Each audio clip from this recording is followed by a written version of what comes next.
Ne soyons pas incités à faire le mal. Toute la ville fut émue et le peuple accourut de toutes parts.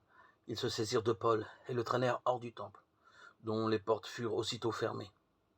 Comme ils cherchaient à le tuer, le bruit vint aux tribuns de la cohorte que tout Jérusalem était en confusion. Acte 21, 30-31.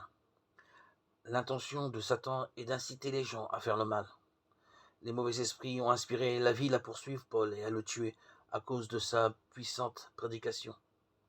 Veillons à ce que nous ne soyons pas inspirés à faire le mal.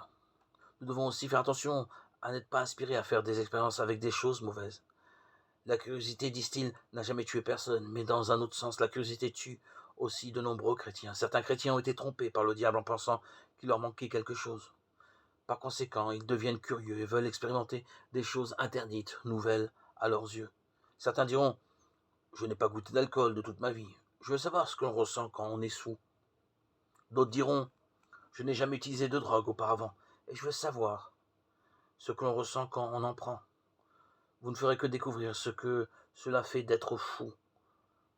Vous pouvez acquérir ce que nous appelons la schizophrénie induite par la marijuana et d'autres drogues.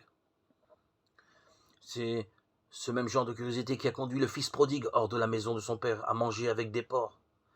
Qu'est-ce que le fils prodigue ne pouvait pas avoir chez lui? Il a reconnu que même les serviteurs de son père avaient plus qu'assez à manger. Il était curieux de savoir ce qui se passait dans le monde. Vous remarquez des hommes avec de très belles et charmantes épouses qui courent encore après d'autres femmes. Certains de ces hommes sont tout simplement curieux. Ils pensent qu'il y a davantage à gagner et à découvrir. Il n'y a rien de nouveau sous le soleil, il n'y a rien de nouveau à voir.